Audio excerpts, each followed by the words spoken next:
The moment Jack Mitchell stepped into that hospital room, he knew his life would never be the same. The woman lying in the bed wasn't the person who had called him, she wasn't anyone he'd ever met before. But the look in her eyes when she saw him standing there, a complete stranger who'd shown up in the middle of the night just because someone needed help, that look would haunt him for years to come. What he didn't know then was that this mistake would lead him to a choice that would test everything he believed about love, family, and what it means to truly belong. It had been a normal Thursday night for Jack. Well, as normal as things got for a single dad raising a 10-year-old daughter on his own. After tucking Lily into bed, he'd crashed on the couch, the exhaustion of balancing his job as a mechanic with parenthood weighing heavy on his shoulders. The phone call at 2 a.m. had jolted him awake, the panicked voice on the other end barely coherent. "Please. I need you. Memorial Hospital. Room 302. Please come now." The woman had been crying, her voice breaking between sobs. "I think you have the wrong number," Jack had said, rubbing sleep from his eyes. "James? Is that you? Please, I'm scared. I don't want to be alone." Something in her voice, the raw fear, the desperation, had struck a chord in Jack. He'd been there before, terrified and alone when his wife died giving birth to Lily. No one should have to face their darkest moments without someone by their side. "I'm not James," he'd said gently. "But I can come. Just hang on, okay?" After calling his neighbor Mrs. Peterson to watch Lily, Jack had driven through the empty streets of Portland, questioning his sanity the entire way. Who rushes to a hospital in the middle of the night for a complete stranger? But he couldn't shake the feeling that whoever this woman was, she needed someone, anyone, to show up for her. When he'd arrived at room 302, he'd found her. A woman in her early 30s with copper hair spread across the pillow, her face pale against the stark white hospital sheets. The moment she saw him, confusion had crossed her face. "You're not James," she'd whispered. "No, I'm Jack. You called my number by mistake. I couldn't leave you alone when you sounded so scared." For a long moment, she just stared at him, tears welling in her eyes. Then she'd done something unexpected, she'd laughed. A small, broken sound that somehow contained both gratitude and disbelief. "My name is Eleanor Prescott," she'd said. "And apparently, the universe decided to send me a guardian angel instead of my worthless ex-boyfriend." What Jack didn't realize as he awkwardly took the seat beside her bed was that Eleanor Prescott wasn't just any woman. She was the sole heir to the Prescott media empire, worth billions, and she was fighting a battle that all her money couldn't win. And the decision he would make in the coming hours would not only change his life and Lily's, but would challenge everything the world thought they knew about Eleanor Prescott. "The doctors say I might not make it through the night," she'd told him bluntly, after they'd been talking for an hour. "That's why I called James. I didn't want to die alone." Jack had felt his heart drop to his stomach. This vibrant, funny woman he'd just met might not see the sunrise. The unfairness of it hit him like a physical blow. "Then I'll stay," he'd said simply. No one should be alone for this. What he couldn't have known was that his decision to stay that night would set in motion a chain of events that would lead to blackmail, betrayal, and eventually, a love story that would captivate the nation. Eleanor had survived that night, defying her doctor's predictions. When morning came, she'd asked Jack for his number, a real exchange this time, not a wrong number in the dark. "I don't know how to thank you," she'd said. "Most people wouldn't have come." "Most people haven't been where I've been," he'd replied. "Take care of yourself, Eleanor Prescott." He'd walked out of the hospital thinking that was the end of their strange encounter. He couldn't have been more wrong. 3 days later, as Jack was closing up the auto shop where he worked, a sleek black car had pulled into the lot.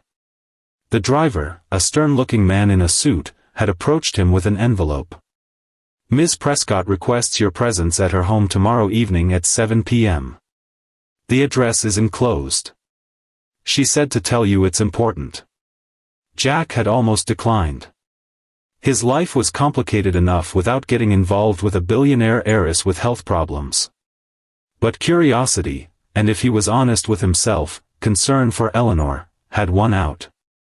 The Prescott estate had been everything he'd expected and more, a sprawling mansion overlooking the city, with manicured gardens and security that made Fort Knox look like a playground. He'd felt wildly out of place in his clean but worn jeans and button-up shirt as a housekeeper had led him through marble hallways to a sunroom where Eleanor waited. She'd looked better than she had in the hospital, some color returned to her cheeks, but still fragile, like a strong wind might blow her away. She'd smiled when she saw him, a genuine smile that reached her eyes. "Jack Mitchell. You actually came. You said it was important." She gestured for him to sit across from her. "I have a proposition for you. One that might sound crazy, but I hope you'll hear me out." What Eleanor proposed that evening was indeed crazy. She explained that she had a rare form of cancer, one that was treatable but would require months of aggressive therapy. Her prognosis was uncertain. What was certain was that her board of directors was using her illness as an excuse to try to wrest control of her company from her. "They think I'm weak," she'd said, anger flashing in her eyes. "They think they can push me out while I'm down. I need to show them, and the world, that I'm not alone, that I have support, that I'm still capable of making decisions." "What does that have to do with me?" Jack had asked, though a sinking feeling told him he already knew. "I need someone I can trust. Someone who showed up for me when they had absolutely nothing to gain. I want to hire you, Jack. To be my companion, for lack of a better word. To accompany me to treatments, to business meetings, to be seen with me in public. To help create the image that I'm not fighting this battle alone." Jack had laughed, thinking it was a joke. "You want to hire me to be your fake boyfriend? That's insane. I'm a mechanic with grease under my fingernails and a kid at home. I don't belong in your world." "That's exactly why it's perfect," she'd countered. "You have no connections to my industry, no ulterior motives. And I'll pay you well, enough to secure your daughter's future, to give her opportunities you've only dreamed of." The mention of Lily had stopped his laughter cold. Eleanor had done her homework on him, it seemed. And she'd known exactly which button to push. "I'm offering you $500,000 for 6 months of your time," she'd said quietly. Think about what that could mean for Lily. Jack had left the mansion that night without giving Eleanor an answer. His mind had been reeling. $500,000 would change everything for him and Lily. It would mean a college fund, a better home in a safer neighborhood, maybe even the chance to start his own business someday. But at what cost? Lying to the world, pretending to be something he wasn't, entering a world he knew nothing about? He'd tossed and turned all night, and in the morning, he'd called the number Eleanor had given him. "I'll do it," he'd said when she answered. "But I have conditions. Lily comes first, always. And I won't lie to her about what this is." "Agreed," Eleanor had replied, and Jack could hear the relief in her voice. "When can you start?" "I need to give notice at work." 2 weeks. "Make it 1. I'll compensate you for the lost week. My first round of treatment starts next Monday, and I want you there." And just like that, Jack Mitchell, single dad and mechanic, had stepped into the glittering, cutthroat world of Eleanor Prescott. What he didn't know was that someone had been watching them that night at the mansion, someone who would use their arrangement against them both. And that within 3 months, the lines between their business arrangement and something much more complicated would blur beyond recognition. The first time Jack accompanied Eleanor to a cancer treatment, he'd been unprepared for the reality of what she was facing. She'd been so composed, so in control during their meetings, that he'd almost forgotten she was seriously ill. But watching the nurses hook her up to IVs, seeing the grimace of pain she tried to hide as the chemicals entered her system, had made it all too real. "You don't have to stay in the room," she'd told him, noticing his discomfort. "Most of the staff knows who I am." Just being seen in the waiting room would be enough. But Jack had shaken his head. "I'm not here just for show," he'd said, pulling a chair closer to her bed. "Tell me about your company. What exactly does Prescott Media do?" For the next 3 hours, as chemicals designed to kill the rogue cells in her body dripped into her veins, Eleanor had talked about her father's legacy, the media empire he'd built from nothing, and her own vision for its future. Jack had listened, asked questions, and watched as talking about her passion brought color back to her cheeks. When the treatment was over and she was too weak to walk steadily, he'd helped her to the car without being asked, his arm strong around her waist. The paparazzi had been waiting, of course, Eleanor had made sure of that. The photos of the mysterious man supporting the ailing heiress had hit the tabloids the next day. "Prescott heiress finds love amid health crisis," the headlines had screamed. Who is the handsome stranger supporting Eleanor Prescott in her time of need? Well, that worked, Eleanor had said dryly when Jack arrived at the mansion the next day. She'd been curled up on a sofa, looking exhausted but satisfied as she scrolled through the news on her tablet. "Is that all that matters to you? The publicity?" Jack had asked, unable to keep the edge from his voice. She'd looked up at him, her expression unreadable. "Right now?"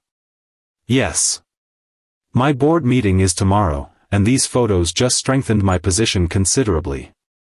They can't paint me as a weak, isolated woman when I have a strong, devoted man by my side." "I'm not devoted. I'm paid," Jack had reminded her. Something had flickered in her eyes then, hurt, perhaps, or just fatigue. "Of course. I didn't mean to imply otherwise." The board meeting had been Jack's first real taste of Eleanor's world. She'd insisted he attend, dressed in a suit that cost more than his monthly rent, tailored overnight by her personal stylist. He'd sat silently beside her as she'd calmly, methodically shot down every attempt to diminish her authority. "As you can see, gentlemen, I am perfectly capable of continuing my duties as CEO," she'd said, her voice steel beneath silk. "My personal life is flourishing, my treatment is progressing well, and my vision for this company remains clear. Any further attempts to question my competence will be seen for what they are, opportunistic power grabs." The men around the table, and they were all men, Jack had noted, had exchanged glances. One, a silver-haired man with cold eyes, had stared directly at Jack. "And your friend? What exactly is his role in all this?" Before Eleanor could answer, Jack had leaned forward. "I'm here to support Eleanor in whatever way she needs. Some might call that love. Others might call it basic human decency. Either way, I'm not going anywhere." The room had fallen silent. Eleanor's hand had found his under the table, squeezing briefly in what might have been gratitude or warning. After the meeting, as they'd walked to the car, she'd finally spoken. "That was unexpected. Thank you." "Don't thank me. I just didn't like his tone," Jack had replied. "Those guys are sharks." "Yes, they are. And you just jumped into the tank with them." She'd looked troubled. "Be careful, Jack. These people play for keeps." He'd soon learn just how right she was. 2 weeks later, as Jack was picking Lily up from school, a man had approached them in the parking lot. "Mr. Mitchell? A word, please." It was the silver-haired man from the board meeting. Up close, his smile was even less reassuring. "Lily, wait in the car," Jack had said, handing his daughter the keys. Once she was safely inside, he'd turned to the man. "What do you want?" "I want to understand your arrangement with Eleanor Prescott," the man had said smoothly. "It seems unusual for a woman of her standing to suddenly become involved with someone like you." "Someone like me? A mechanic. A single father from the wrong side of town. Not exactly Eleanor's usual type." Jack had felt his temper rising but kept his voice level. "I don't think Eleanor's type is any of your business, Mr. Harrington. Richard Harrington." I've been on the Prescott board for 30 years. I knew Eleanor's father well. His smile had thinned. And I know when something doesn't add up. How much is she paying you, Mitchell? To pretend to be her boyfriend while she fights this illness? Jack's blood had run cold. You're way off base. Am I? $500,000 for 6 months, wasn't it? That's quite a sum for a man in your position. Enough to change your life. Enough, perhaps, to make you do things you normally wouldn't. Jack had stepped closer, his voice dropping. Stay away from me and my daughter. And stay away from Eleanor. Harrington had merely chuckled. Or what? You'll tell Eleanor I'm threatening you? She already knows I'm her enemy. No, I think I'll make you a counteroffer. $1 million to walk away from Eleanor now. To tell the press it was all a sham. Imagine what that would do to her credibility with the board, with her shareholders. You're trying to destroy her. I'm trying to protect Prescott Media from a woman too emotional, too ill to lead it properly. Eleanor's father understood that business requires a certain detachment. Eleanor has never learned that lesson. Jack had turned away, heading for his car. Not interested. $2 million, Harrington had called after him. Think about your daughter, Mitchell. What kind of father would turn down that kind of security for his child? Jack had stopped, his hand on the car door. For one terrible moment, he'd actually considered it. $2 million would set Lily up for life. And wasn't that why he'd taken this job in the first place? For Lily. But then he'd thought of Eleanor, fighting for her life and her legacy simultaneously. Eleanor, who'd called a wrong number in her darkest hour and found someone who cared enough to show up. The kind of father who wants his daughter to be proud of him, he'd answered, and gotten into the car. That night, he'd told Eleanor everything. They'd been sitting on the terrace of her mansion, watching the sunset paint the sky in shades of orange and pink. Lily was inside, having been invited for dinner and currently being taught how to play chess by Eleanor's housekeeper. Harrington approached you? At Lily's school? Eleanor's face had paled with anger. That crosses a line. He offered me $2 million to walk away and tell everyone our relationship is fake, Jack had said. He knows, Eleanor. About our arrangement. She'd been quiet for a long moment. And you turned him down. Of course I did. Even though it was 4 times what I'm paying you. Jack had run a hand through his hair in frustration. Is that all you think this is about? The money? Isn't it? That's why you agreed to this in the first place. I agreed because you needed help and I was in a position to give it. The same reason I showed up at that hospital room. He'd leaned forward, meeting her eyes. The money matters, I won't lie about that. But it's not everything. Something had shifted between them in that moment, a recognition, perhaps, that their arrangement had evolved into something neither of them had anticipated. Eleanor had reached across the space between them, her fingers brushing his. Thank you, she'd said simply. For being someone I can trust. The next day, Harrington had made his move. Photos had appeared online, Jack entering the Prescott estate late at night, Eleanor handing him what looked like an envelope of cash, snippets of documents that appeared to outline their arrangement. The story had spread like wildfire, Prescott heiress paying for fake boyfriend to fool board and public. Eleanor's phone had rung non-stop. Her PR team had gone into crisis mode, but the damage was spreading quickly. Jack had rushed to the mansion to find Eleanor sitting calmly in her study, watching the news coverage with an expression that revealed nothing. I'm so sorry, he'd said as soon as they were alone. This is my fault. Harrington must have had us followed. It's not your fault, she'd replied, her voice steady despite the dark circles under her eyes. This is how the game is played. I just didn't expect him to move so quickly. What do we do now? Eleanor had turned to him, her gaze direct and unflinching. That depends. Are you still in this with me, Jack? Because if you want to walk away, I wouldn't blame you. This is about to get ugly, and you and Lily never signed up for that. The mention of his daughter had made Jack pause. How would this affect Lily? The other kids at school, the whispers, the judgment. But then he'd thought about the lesson he wanted to teach her, about standing by people when things got tough, about not running when the road got rocky. I'm not going anywhere, he'd said firmly. But we need a new strategy. Denying it won't work. They have documents, photos. Eleanor had smiled then, a slow, calculating smile that reminded Jack that beneath her vulnerable exterior was a woman who'd been raised to run an empire. We don't deny it, she'd said. We own it. And then we flipped the script. The press conference had been Eleanor's idea. With cameras rolling and reporters hanging on every word, she'd stood before the world, Jack by her side, and told the truth, or a version of it that turned Harrington's attack on its head. Yes, when Jack and I first met, our relationship began as an arrangement, she'd admitted, her voice clear and unwavering. I was scared, facing a diagnosis that terrified me, and I reached out to the wrong number in the middle of the night.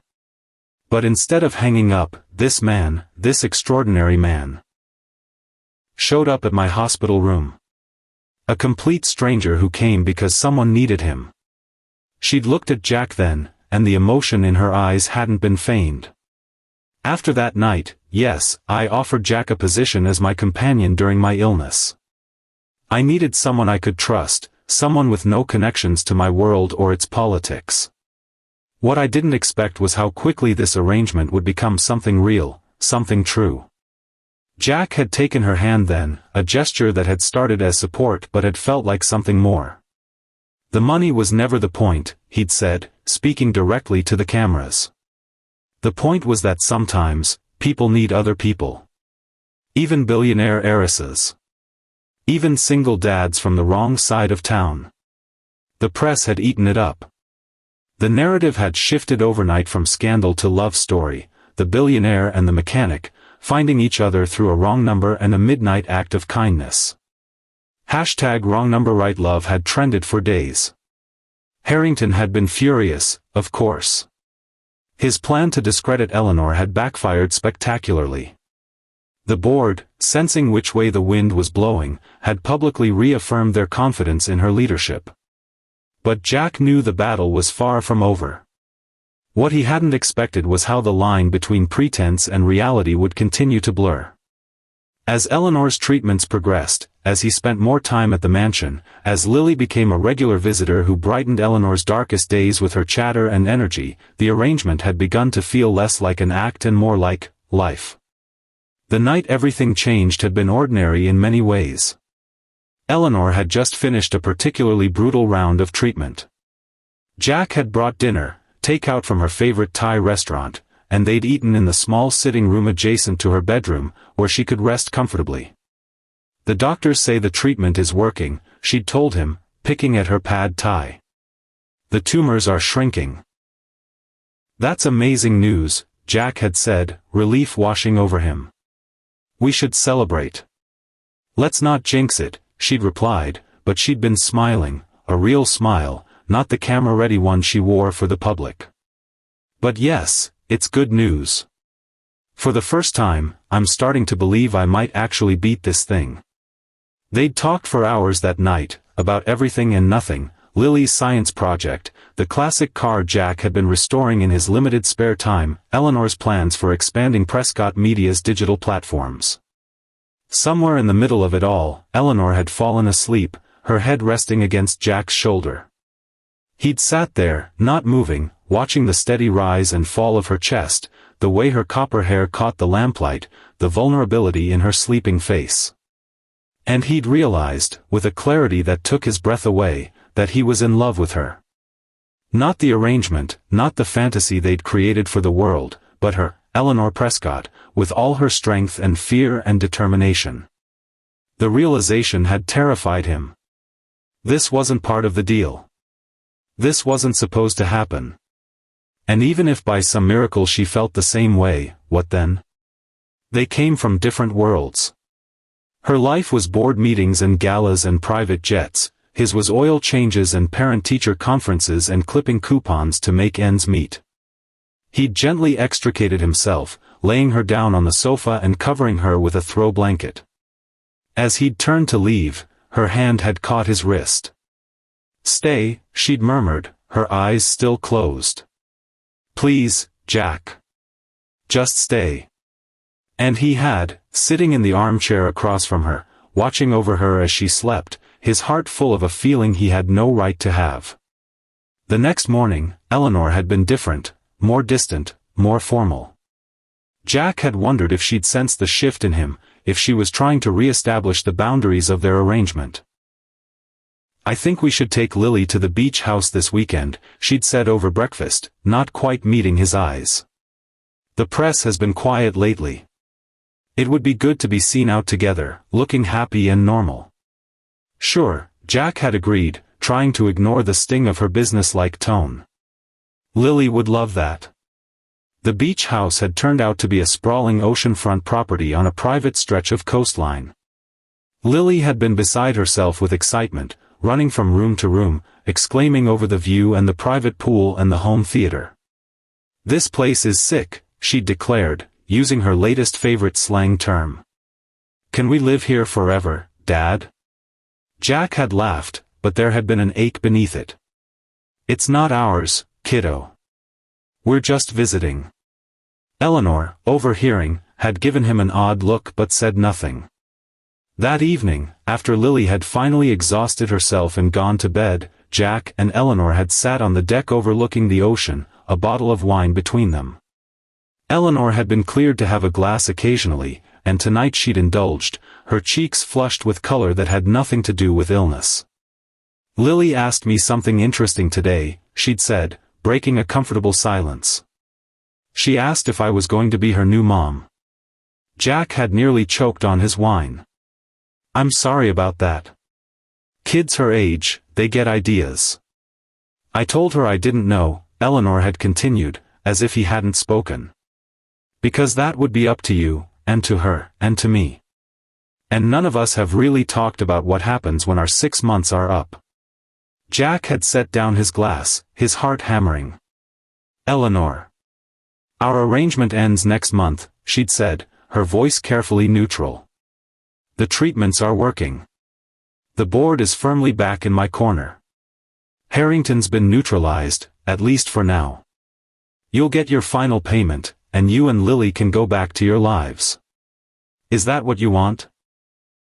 He'd asked, unable to keep the emotion from his voice. She'd finally looked at him then, really looked at him, her eyes reflecting the moonlight. "What I want," she'd said slowly, "is for you to stay. Not for the cameras, not for the board, not for any reason except that I've fallen in love with you, Jack Mitchell. And with your amazing daughter. And I don't want to go back to a life without either of you in it." The world had seemed to stop in that moment. Jack had reached across the space between them, taking her hand in his. "I love you too," he'd said simply. "I've been trying not to, because it seemed impossible. We're from different worlds, Eleanor." "No," she'd replied, squeezing his hand. "We're not. We're just two people who found each other because of a wrong number and a choice to show up when it mattered. Everything else, the money, the company, all of it, that's just circumstance. It's not who we are." "And who are we?" he'd asked, moving closer to her. "We're the people who choose each other," she'd whispered. "Every day, in big ways and small ones. That's what matters." When he'd kissed her then, it hadn't been for the cameras or the narrative or the arrangement. It had been real as the stars above them and the ocean before them and the future suddenly opening up before them. 3 months later, Eleanor had been declared cancer-free. The celebration at the Prescott mansion had been intimate, just Jack, Lily, Eleanor, and a few close friends. As the evening had wound down, Eleanor had taken Jack's hand and led him to the garden, to a secluded bench beneath a flowering trellis. "I have something for you," she'd said, reaching into her pocket. "It's not exactly traditional, but then, nothing about us has been. She'd handed him a small box. Inside was a key, an ordinary house key on a simple ring. "What's this?" he'd asked, turning it over in his hand. "It's a key to our home," she'd replied. "If you want it to be. I bought a place. Not this mansion, not your apartment, but somewhere new. Somewhere that could be ours, all three of us. Somewhere we could start fresh, without arrangements or expectations or different worlds colliding. Just us, building something real." Jack had looked at the key in his palm, emotion welling up in his throat. "Are you asking me to move in with you?" "I'm asking for more than that," Eleanor had said, her voice steady despite the vulnerability in her eyes. "I'm asking you and Lily to stay with me. Forever. To be my family." In that moment, Jack had thought about the journey that had brought them here, a wrong number in the middle of the night, a hospital room, an arrangement that had become so much more. He'd thought about all the reasons it shouldn't work, all the obstacles they'd faced and would likely face in the future. And then he'd thought about Eleanor, her strength, her kindness, the way she'd bonded with Lily, the way she'd fought for her life and her company with equal determination. He'd thought about how she made him feel, not just loved, but seen, valued for exactly who he was. "Yes," he'd said, closing his fingers around the key. "We'll stay. Forever." Eleanor's smile had been like sunrise breaking over the horizon, bright and full of promise. "I was hoping you'd say that." Later that night, after Lily had been tucked into bed in one of the mansion's many guest rooms, Jack had found Eleanor in her study, looking out at the city lights. "You know," he'd said, wrapping his arms around her from behind, "when I got that wrong number call at 2 a.m., I never imagined it would lead to this." She'd leaned back against him, fitting perfectly in his embrace. "Sometimes the wrong number is exactly the right one," she'd murmured. "Sometimes the universe knows what we need better than we do." And as they'd stood there together, looking out at the future stretching before them, Jack had known with absolute certainty that showing up that night had been the best decision he'd ever made. Not because it had led to wealth or comfort or security, though those things were nice, but because it had led him to Eleanor. To love. To family. To home. Sometimes, the wrong call at 2 a.m. is exactly the right one. Sometimes, showing up for a stranger changes everything. And sometimes, staying forever is the easiest promise to keep. If you enjoyed this story of unexpected love and second chances, don't forget to like this video and subscribe to the channel for more heartwarming stories that remind us how life's biggest blessings often come from the most unexpected places. Remember, sometimes the wrong number might just be the right call that changes your life forever.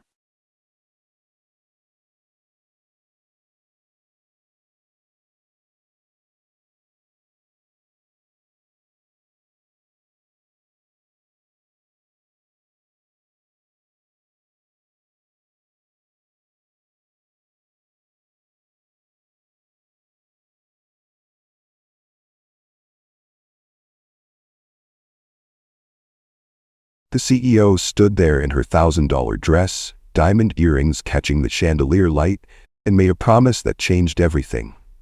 "If anyone here can play this piano brand, Chopin's Ballade No. 1 flawlessly," Vanessa Shaw said to the crowd of millionaires, "I'll marry them on the spot." The room erupted in laughter. After all, who could take seriously the ice-cold CEO of Shaw Industries making such an outrageous bet? But in the corner of that glittering ballroom, emptying trash that these wealthy donors didn't even notice, a janitor named Barry Allen heard those words and felt his world stop spinning. What happened next left an entire room of powerful people speechless, and by the end of this story, you'll understand why sometimes the most extraordinary talents are hidden in the most ordinary places. It was just another charity gala. The kind where rich people wrote big checks, took photos for social media, and felt good about themselves, while sipping champagne that cost more than most people made in a week. Vanessa Shaw, 35 years old and worth more than some small countries, had inherited Shaw Industries when her father died 5 years earlier. Since then, she built a reputation that made grown businessmen tremble, ruthless, calculating, and colder than winter in Alaska. She stood at that grand piano like a queen addressing her subjects. Her midnight black hair was pulled back in a perfect chignon, not a strand out of place. Her designer dress probably cost more than Barry Allen made in 6 months, and she wore it like armor. This wasn't just any piano either. It was a concert-grade Steinway, worth more than most people's houses, sitting in the center of the Shaw Industries headquarters ballroom, like a beautiful, untouchable shrine. Ladies and gentlemen, Vanessa's voice cut through the cocktail chatter like a blade. Tonight we're raising money for arts education, so I thought we'd have a little fun. Her smile was sharp enough to cut glass. This piano behind me has sat silent for too long, so here's my challenge. The crowd gathered closer, drawn by the promise of entertainment from their notoriously serious hostess. Board members, politicians, celebrities, and old money families all turned their attention to the woman who controlled billions of dollars with the flick of her manicured fingers. If anyone, and I mean anyone, in this room can play Chopin's Ballade No. 1 in G minor perfectly, from beginning to end, without a single mistake. She paused, letting the suspense build, her green eyes sparkling with mischief. I will marry them, tonight, right here in this ballroom. The laughter started as a ripple and grew into a wave. These people knew Vanessa Shaw. She'd never been linked to anyone romantically, had turned down marriage proposals from senators and movie stars, and had once told a Fortune 500 CEO that she'd rather marry her calculator than him. The idea of her marrying anyone, let alone based on a piano performance, was absolutely ridiculous. But here's what none of them knew. Vanessa wasn't making this bet randomly. She'd studied classical piano for 15 years, and Chopin's Ballade No. 1 was considered one of the most technically challenging pieces ever written. It was a composition that separated the amateurs from the masters, a piece that required not just perfect technique, but soul-deep understanding of music. She was certain, absolutely certain, that no one in that room of business moguls and socialites could even attempt it. What she was really doing was making a point. Earlier that evening, her business partner Richard Hayes had cornered her about her image, suggesting that being single made her seem unapproachable to investors. This was her way of showing everyone just how impossible her standards were. If you're loving this story already, hit that subscribe button because you won't believe what happened when this janitor finally reached that piano. Now, while all this elegant drama unfolded in the spotlight, something else was happening in the shadows. Barry Allen, 42 years old, wearing a maintenance uniform that had seen better days, was quietly emptying wastebaskets around the room's perimeter. His job made him invisible. Wealthy people didn't see janitors, didn't make eye contact, didn't acknowledge their existence. He might as well have been a ghost drifting through their world. Barry had been working the night shift at Shaw Industries for 3 years. Every evening, he arrived after the executives went home, cleaned their offices, emptied their trash, vacuumed their carpets, and left before they returned in the morning. It was honest work, and it paid enough for him to cover his small apartment rent and send a little money to his elderly mother in Ohio. But it wasn't the life he'd once imagined for himself. As Vanessa made her announcement, Barry was replacing the liner in a wastebasket near the piano. He'd heard classical music playing in this ballroom before during events, but he usually tried to tune it out. Music was complicated for him, painful even.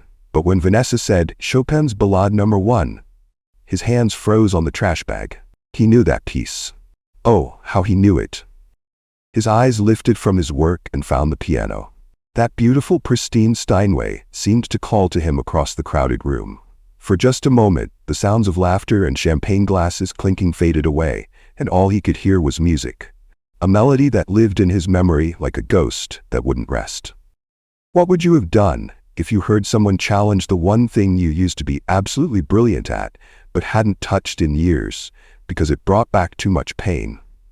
Because what this room full of millionaires didn't know was that the quiet man emptying their trash had once commanded standing ovations in concert halls across the country. To understand what happened next, you need to know who Vanessa Shaw really was beneath that flawless exterior. See, Vanessa hadn't just inherited Shaw Industries when her father died 5 years ago. She'd inherited his coldness too.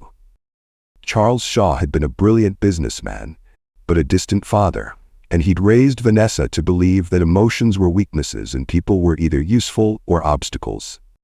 She'd taken over the company at 30, and in 5 years, she doubled its value while earning a reputation that made corporate rivals break out in cold sweats. The business magazines called her the Ice Queen of Industry, and she wore that title like a badge of honor. But here's what those magazines didn't know. Vanessa Shaw was desperately, achingly lonely. Every charity gala, every board meeting, every business dinner was just another performance. She'd learned to use events like that night for tax advantages in public relations, not because she actually cared about arts education.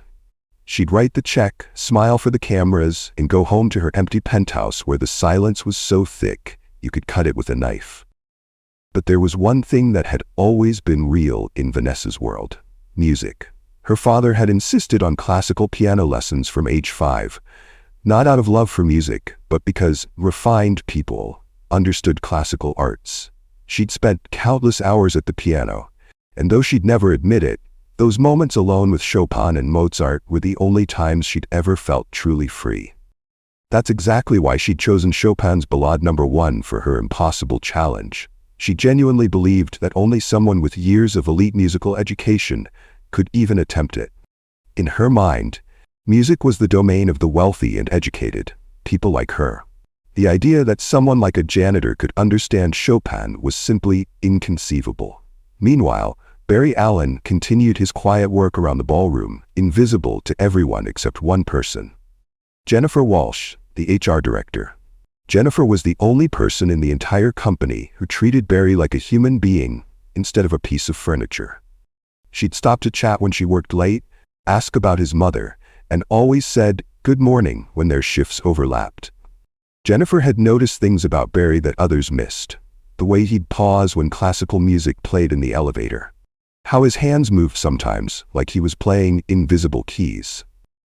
Once, she'd caught him humming a complex melody while he cleaned, something beautiful and sad that she couldn't identify. When she'd complimented it, he just smiled sadly and said he used to play music long ago. But Jennifer had no idea just how significant that long ago really was. Then there was Richard Hayes, Vanessa's business partner, and the reason behind that night's dramatic challenge. Richard was everything wrong with corporate America rolled into one expensive suit: slimy, manipulative, and always pushing Vanessa to be more marketable. Earlier that evening, he'd cornered her about her single status, suggesting that investors found her too intimidating and that finding a husband might soften her image. Richard was the kind of man who thought women were accessories to successful men, and he'd been pressuring Vanessa to consider marriage as a business strategy. Her impossible piano challenge was essentially her way of telling Richard and everyone else to go to hell, but with style. And watching all of this unfold was Danny Flames, a 24-year-old security guard who'd been working at Shaw Industries for just 6 months. Danny was the kind of guy who noticed everything. It came with the job, and he'd been watching Barry Allen with growing curiosity for weeks. See, Danny had grown up poor, and he recognized something in Barry's quiet dignity that reminded him of his own father, who'd worked 3 jobs to keep their family afloat. There was a sadness in Barry's eyes that spoke of loss, but also a gentleness that didn't match his circumstances. Danny couldn't shake the feeling that there was more to the night janitor than met the eye. But none of them, not Jennifer, not Danny, not even Vanessa herself, could have imagined the truth about Barry Allen's past. Because 5 years ago, Barry Allen wasn't emptying trash cans, he was filling concert halls. Barry had been a rising star in the classical music world, a pianist whose performances could move audiences to tears. He'd graduated from Juilliard, won international competitions, and was building what looked like a brilliant career. More importantly, he'd found love with Sarah, a music teacher who'd been his biggest supporter and his whole world. Sarah used to sit in the front row of every performance, her face glowing with pride as Barry's fingers danced across the keys. She'd been the one who encouraged him to take risks, to pour his heart into every note, to believe that music could change people's lives. They'd gotten married in a small ceremony where they danced their first dance to Chopin. The same piece Vanessa had just challenged the room to play. But then came that terrible night 5 years ago. Barry was performing at Carnegie Hall, the biggest show of his career, when he got the call that destroyed everything. Sarah had been driving to the concert when a drunk driver ran a red light. She died instantly, just 20 minutes before Barry was supposed to take the stage. The guilt nearly killed him. While he was playing music, the love of his life was dying alone. He'd never gotten to say goodbye, never gotten to tell her how much she meant to him one last time. The music that had once been his greatest joy became a reminder of the worst moment of his life. After Sarah's funeral, which he'd had to sell his beloved piano to pay for, Barry couldn't touch a keyboard without his hands shaking. The career he'd built crumbled as he spiraled into depression. He lost his apartment, his savings, his connections in the music world. Eventually, he'd taken the only job he could get, cleaning buildings at night when the world was quiet and no one expected him to pretend to be okay. But here's the thing about music. It lives in your bones, in your muscle memory, in your soul. Even after 3 years of silence, even after all that loss and pain, Barry Allen was still one of the most gifted pianists alive.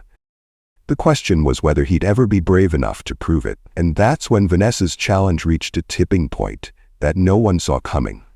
Several guests had already tried the piano, treating it like a party trick. A tech billionaire pecked out chopsticks to roaring laughter. A senator's wife attempted Fur-Elise and gave up after the first few bars. Each failure made Vanessa more smug, more convinced that she'd made her point about the difference between real culture and pretending. Richard Hayes was particularly obnoxious, making jokes about how they needed someone to clean up the music when he spotted Barry approaching to empty a trash can near the piano. The room laughed at Richard's cruel wit, never noticing that Barry had gone completely still. And then it happened. The moment that changed everything. As Barry reached for the wastebasket beside the piano, his cleaning rag caught on his sleeve, and his hand accidentally brushed against one of the keys. A single, perfect note rang out across the ballroom, middle C, clear and true, and somehow heartbreaking in its simplicity. The sound seemed to hang in the air forever. Vanessa's head snapped toward the piano, and for the first time that evening, she really looked at Barry Allen. She saw the way he stood, the way his shoulders tensed at the sound of that note. She saw how his eyes closed for just a moment, like he was hearing something the rest of them couldn't. And in that split second, their eyes met across the crowded room. Vanessa saw something that made her breath catch. Recognition, longing, and a pain so deep it seemed to echo in her own chest. This wasn't just a janitor who'd accidentally hit a piano key. This was someone who knew music the way she did, who understood what it meant to love something so much it could destroy you. Barry Allen looked back at her, and for just a moment, the careful walls he'd built around his heart cracked open. He saw past her icy exterior to something vulnerable underneath. Something that understood loss and loneliness in a way that surprised him. Neither of them spoke. They didn't need to. Music was its own language, and they just recognized each other as fluent speakers of something beautiful and terrible and true. That's when Barry Allen made a decision that changed both their lives forever. He stepped forward, his voice quiet but steady, cutting through the laughter and chatter like a knife through silk. "I'd like to try." What happened next stayed with everyone in that ballroom for the rest of their lives. As Barry's fingers found their rhythm on the keys, something magical began to unfold. The tentative opening notes grew stronger, more confident, building into the sweeping melody that made Chopin's Ballade No. 1 one of the most emotionally powerful pieces ever written. But this wasn't just technical mastery. This was a man pouring 5 years of grief, love, and loss into every single note. The ballroom fell into a silence so complete you could hear hearts beating. Millionaires who made their living with words found themselves speechless. Socialites who'd never experienced genuine emotion in their carefully curated lives felt tears forming in their eyes. Even Richard Hayes, that cruel excuse for a human being, stood frozen as he realized he was witnessing something extraordinary. But it was Vanessa who felt the most profound impact. She'd heard this piece performed by world-class pianists in the finest concert halls, but never like this. Barry wasn't just playing the music, he was living it, breathing it, bleeding it. Every phrase told a story of love found and lost, of dreams shattered, and somehow miraculously still beautiful in their brokenness. Jennifer Walsh stood transfixed, finally understanding those fragments of conversation, those moments when she'd caught Barry humming. Danny Flames found himself wiping away tears he didn't even realize had fallen, thinking about his own father and all the hidden talents that poverty and circumstance kept buried. As the piece progressed, Barry's playing grew more intense, more passionate. His entire body moved with the music, years of muscle memory and artistic training flooding back like a dam bursting. This was who he really was, not a janitor, not a broken man hiding from his past, but an artist whose gift was so profound it could transform a room full of strangers into believers. But then, as the music reached its most dramatic and emotionally devastating section, something began to go wrong. Barry's hands started to shake.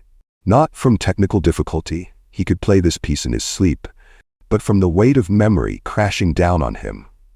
This was the section that had always reminded him of Sarah, the sweeping, romantic passage that they danced to at their wedding. As his fingers approached those particular measures, he could see her face, could remember the way she'd looked at him with such love and pride. The music faltered. His left hand trembled so violently he nearly missed a chord. For a terrifying moment, it looked like he might stop completely, might stand up and walk away, unable to finish what he'd started. The audience held its collective breath. This wasn't supposed to happen. You didn't start Chopin's Ballade No. 1 and then stop. It would be like leaving a sentence forever unfinished, a story without an ending. And that's when Vanessa Shaw did something that surprised everyone in that room, including herself. She'd been standing frozen, watching this broken man fight his demons in public, when something inside her chest cracked open. For the first time in years, she felt genuine empathy, real human connection. She saw past the janitor's uniform to the artist underneath, past the humble exterior to the magnificent talent that circumstance had tried to bury. Without thinking, without calculating the social cost or worrying about her image, Vanessa walked quietly to the piano. She stood beside Barry, close enough that only he could hear her, and whispered words that seemed to come from somewhere deeper than her usual cold pragmatism. She would want you to finish it. Those 7 words changed everything. Barry looked up at her, and in her eyes he saw not the ice queen that everyone feared, but someone who understood loss, someone who recognized the courage it took to be vulnerable in front of others. Somehow, this woman he barely knew had seen straight through to his heart and offered him exactly what he needed: permission to honor Sarah's memory, not by hiding from music, but by embracing it. With renewed strength, Barry placed his hands back on the keys. The final section of the ballade poured out of him like a prayer, like a love letter, like a goodbye and a hello all at once. He played for Sarah, yes, but also for himself, for the part of him that had been sleeping for 5 years and was finally waking up. When the last note faded into silence, the ballroom remained completely still for what felt like an eternity. Then, as if someone had given a signal, applause erupted like thunder. But this wasn't polite charity gala clapping. This was raw, emotional, overwhelming appreciation from people who had just witnessed something they'd never forget. Several guests were openly crying. Others stood in stunned silence, still processing what they'd experienced.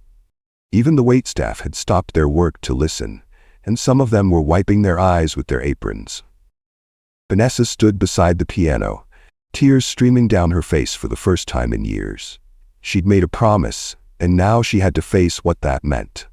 "I said I would marry whoever could play that piece," she began, her voice thick with emotion she couldn't hide. The room quieted, waiting to see how this impossible evening would resolve. "But I realize now, I can't marry someone I don't know. Barry Allen, would you tell me your story?" It wasn't what anyone expected. Not a wedding, not a business transaction, but an invitation to real human connection. Barry stood slowly, his legs shaky from the emotional intensity of what he'd just experienced. "I don't want marriage, Miss Shaw," he said quietly, his voice carrying clearly in the hushed ballroom. "I just want my music back. I want the courage to honor my wife's memory by living again, instead of just surviving." And in that moment, Vanessa understood that she'd been doing the same thing. Just surviving, instead of truly living. Hiding behind wealth and power, instead of risking genuine connection. "Then let me offer you something better than marriage," she said, her voice growing stronger. "I'm offering you a position as our cultural director, but more importantly, I'm offering friendship, understanding, a chance for both of us to remember what it means to be human." She turned to address the entire room, her usual mask completely gone, replaced by something real and raw and beautiful. "Tonight I learned that worth isn't measured by wealth or position. It's measured by the courage to be vulnerable, to share our gifts despite our pain." Barry reminded me that music, like love, belongs to everyone. As the evening wound down and guests began to leave, something magical happened. People who had ignored Barry for 3 years suddenly wanted to meet him properly. They shook his hand, asked about his music, shared their own stories of loss and hope. The invisible man had become visible, not through wealth or status, but through the simple act of sharing his authentic self. Barry sat back down at the piano and began to play something gentle and healing. Not Chopin this time, but a simple melody he'd written for Sarah years ago. Vanessa sat beside him on the piano bench, not as CEO and janitor, but as two people who had found unexpected connection through music and shared understanding of loss and healing. Sometimes the most beautiful music came from the most broken hearts. And sometimes the most important discoveries happened when we stopped looking down on others and started seeing their hidden gifts. Barry Allen taught an entire room of powerful people that night that true wealth wasn't what you owned. It was what you were brave enough to give away. In a world that often judged people by their job titles and bank accounts, maybe we all needed to listen a little more carefully for the music that lived inside each person we met. Because you never knew when the person emptying your trash can might just be the most talented musician you'd ever encounter. The real magic wasn't in the music itself. It was in the courage to be vulnerable, to risk everything for the chance to connect with another human being through the language that transcended all boundaries, the language of the heart. If this story touched your heart, please subscribe, because these are the kinds of real human stories that matter most.